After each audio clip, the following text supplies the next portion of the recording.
Well, it's Homebrew Wednesday 59 now, with creaky chair. Still here. Might even be my bones that are creaking. Scissors in one hand, smash off labels in the other. Can only mean one thing. Gotta find something to stick them on with. Never stuck labels on pet bottles yet. Anyway, this week is the 14th on Friday, which is the first day of dispatch. We get them out to Zippy for next week. Don't forget, guys. Anyway, I can continue that later. What I've got is a bottle of homebrew that I couldn't be bothered to take the genuine label off of. It was a last minute thing when I was bottling up a batch of all grain. I thought I'll leave one bottle and just forget about it. The reason, I never put any priming sugar in it. Because I wanted to find out, because obviously there's still a little remaining fermentation going on, that if you left them long enough to condition, would there still be enough yeast activity and sugars from munch on to carbonate a bottle without any priming sugar? Now this has been in the bottle, where are we, March, 4.5 months. So, I've either got a flat beer tonight, or a beer that ain't going to have a lot of carbonation. Let's find out. Well, there's almost a hiss. It's not looking good.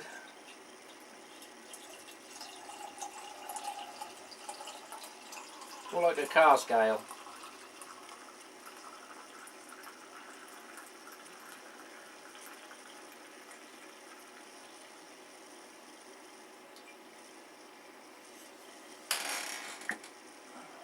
Well, there's a little cap on it. Still pretty clear. You can see my through the back of the glass.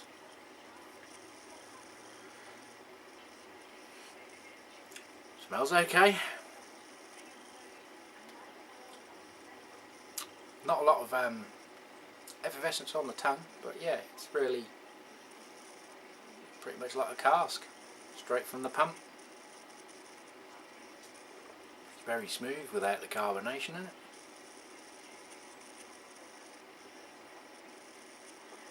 Still get a little bit of the hop, some of the hop bitterness.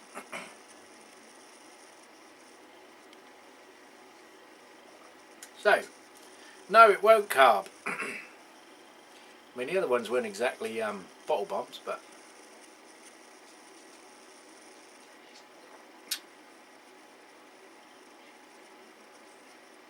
no, it was not a single bubble rising, but yeah, just like a car scale, really.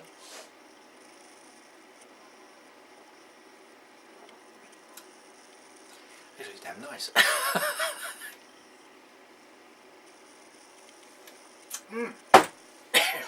Well, what have we been doing this week? Not a lot. Weather has been pretty good in the UK. Even over the weekend, I think it hit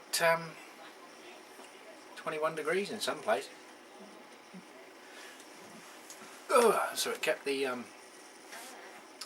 press busy, making a novel idea of all the activities that people were catching up to, going to the beach and messing around on the beach. Some idiots even going in the water. But I was on Tinternet and ordered myself a sheet of paper. It's my invoice from the malt miller. If you remember, I was working, had a little job a few weeks back, so I saved me pennies and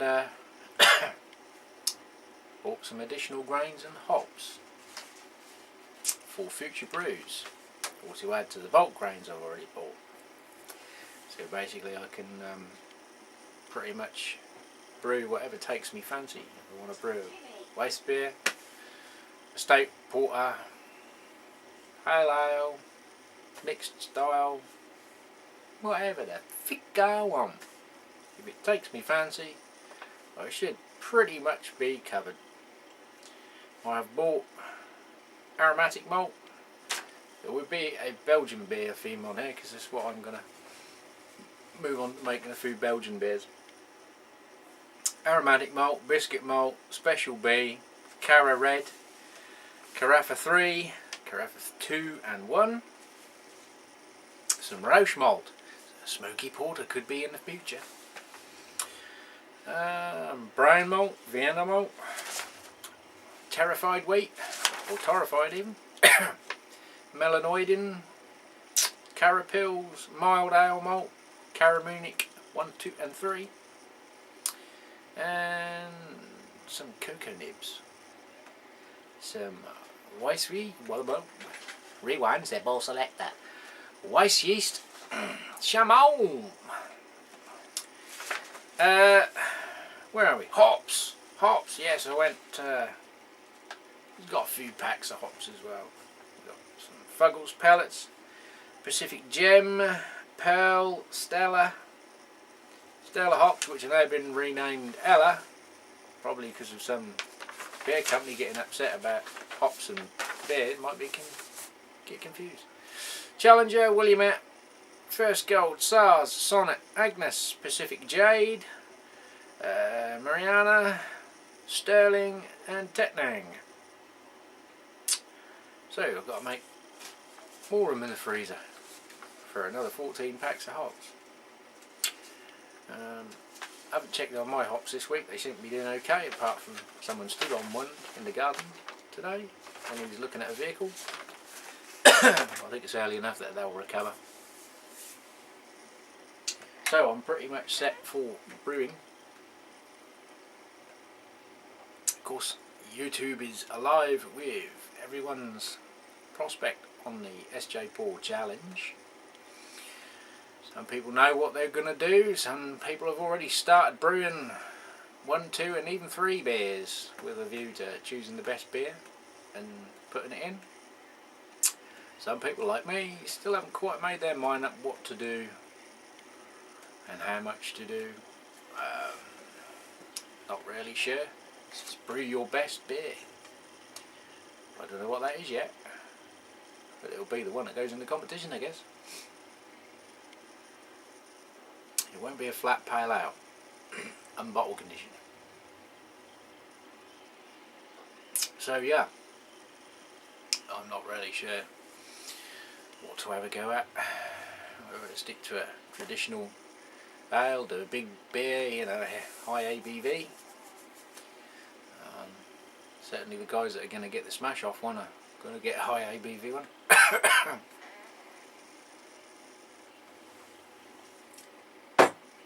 I don't know yet. But at least when I think of it, I should be pretty much covered for whatever I want to do. Because I've still got a box full of other adjuncts and grains and bits and pieces, other hops. Again, it's the quandary on yeasts.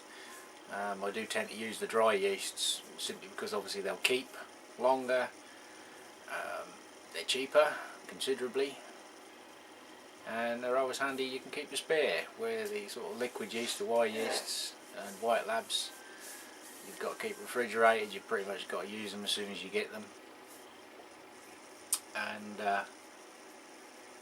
obviously they're quite expensive over here. I don't know how they compare with other countries, how much they are, but I think they're about $6.95, $7.95 over here for a yeast.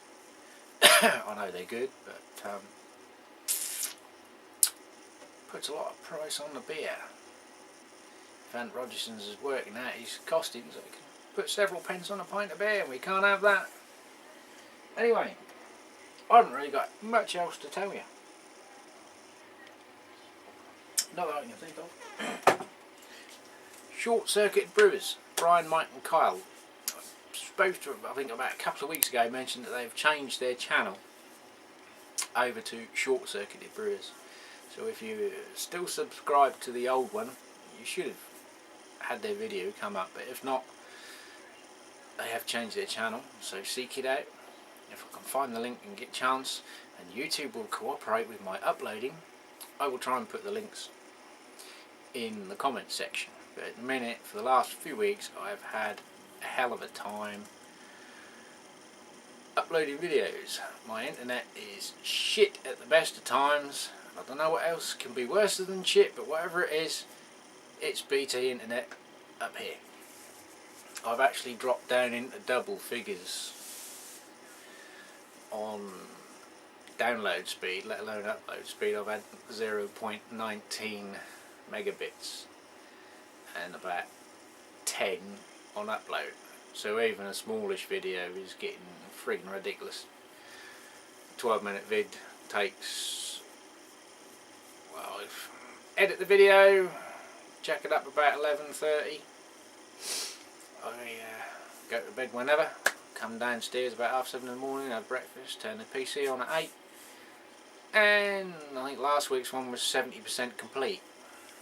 I think it was a 13-14 minute video. It's friggin', I don't know what else to do.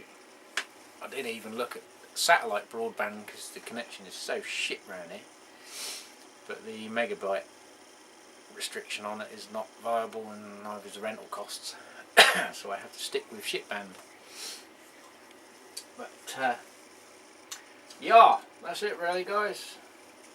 My video will upload sometime in the near future, so you may be watching this on Thursday by the time I filmed it on Tuesday night, edited it and uploaded it 2 or 3 times before it'll actually fully synchronise and go on YouTube. I don't know whether it's them, my connection, a combination of everything, but it's beginning to get a bit of a piss off because the last few weeks it has got a joke. It was working out for every minute of video I do, an hour of upload time, but it actually got worse than that last week. We've even phoned up and complained. Spoke to the call centre in Delhi, who put you through to the call centre in Abu Dhabi, who then put you to a Scottish woman that you can't understand either. Anyway, I'm going to rant about BT, they're wankers. I've got beer drinking to do, and you've got other videos to watch. Now, where's me prick stick? Right, catch you next week.